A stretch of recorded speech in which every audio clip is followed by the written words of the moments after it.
Assalamualaikum warahmatullahi wabarakatuh. Kami akan mempresentasikan chapter 20 dengan judul The Geological Evolution of North America dengan anggota Rusandi Ramadan NIM 2201049, Rosi Ulpa NIM 2201050, Diandra Aswatul Anaya NIM 2201057, Muhammad Arjuna Putra Wantoro NIM 2201065.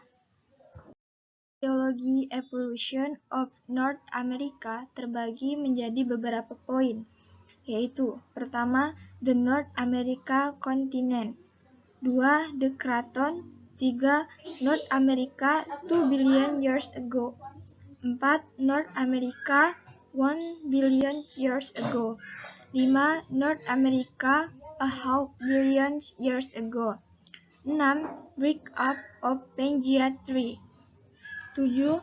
Building of the Western Mountain, 8.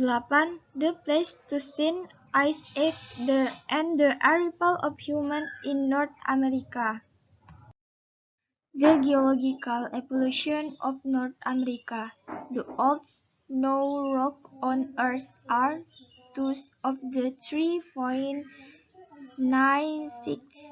billion years old Arcasta gneiss is Canada Northwest Territories. The North American continent. First, three major geologic regions make up North America today. Second, the Craton is the continental interior. It is a tectonically stable region that has seen little or no tectonic activity, no deformation, metamorphism, or magmatic activity for more than a billion years. 2. The Craton. Each province competes with adjacent provinces in the following ways. First, geologic relationships seem normal and continuous within a single province, but abrupt and discontinuous at a boundary between two provinces. Second, the rocks of each province commonly show different radiometric X from those of adjacent provinces. Third, rocks in the boundary zone between two provinces are often entirely deformed and metamorphosed, like those now found in the suture zone between India and Asia. North America 2 billion years ago. First, between 2 billion and 1.8 billion years ago, tectonic plate movements swept these microcontinents together, forming the first supercontinent, which we call Pangea I. Second, the North American Craton was part of Pangea I. North America 1 billion years ago.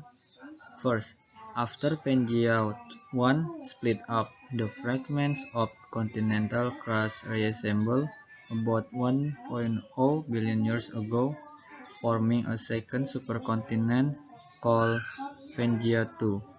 Second, Northern Europe and South America also had drifted away from North America by 550 million years ago.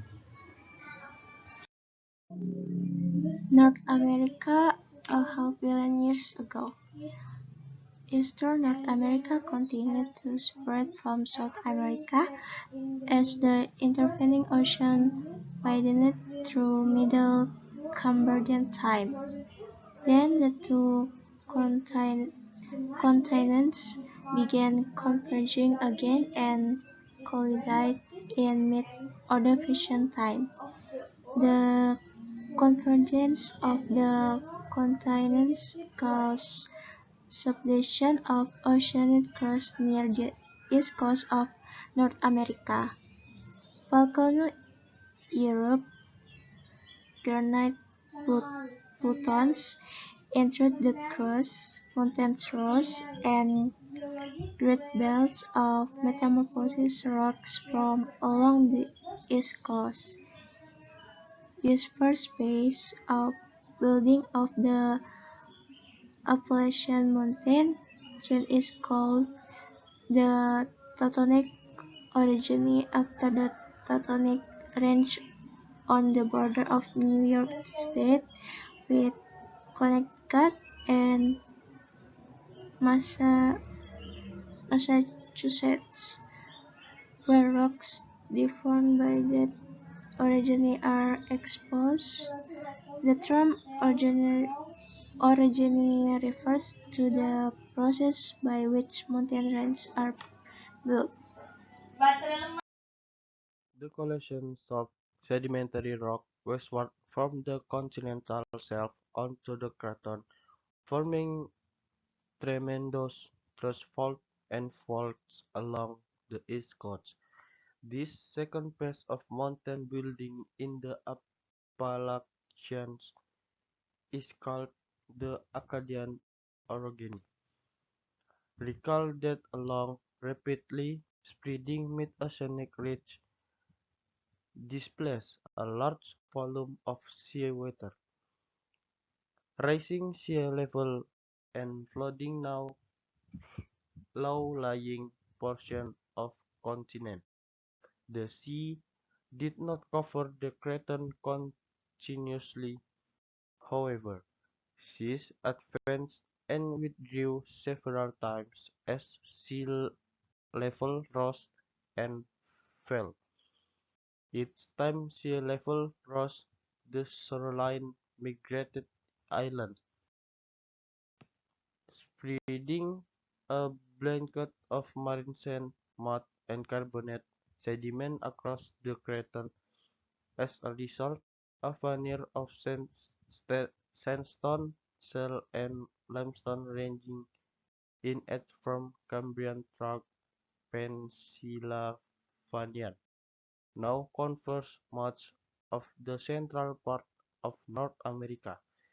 These rocks are less than a few hundred meters deep in most places and are called platform sedimentary rock. Breakup of Pangaea tree. Pangaea tree remained intact from about 300 to 180 million years ago and then began to rift apart. As North and South America separated from Eurasia and Africa, the modern Atlantic Ocean began to open. Tectonic activity on the eastern margin of North America ceased, and the lofty Appalachians began to wear away. Shooter zones may be lines of weakness within a supercontinent like the perforations in tear-out advertisement bound into magazine. The newly formed Mid-Atlantic Ridge displaced a great volume of seawater, raising sea level by 100 meters or more and flooding the continent once again. They also flooded the continental margin, depositing sediment on the continental shelf and coastal plain along the eastern and southeastern margin of North America. Building of the Western Mountains. The Cordilleran mountain chain is the long, broad mountain chain of western North America. As the Atlantic Ocean opened, the lithospheric plate carrying North America began moving westward to accommodate this new movement. Tectonic plates of the Pacific Ocean sank beneath the western edge to the continent, creating a subduction zone and Andrean-type continental margin. The tectonic plates of the Pacific sank beneath western North America. These islands, arc and microcontinents arrived one by one at the subduction zone.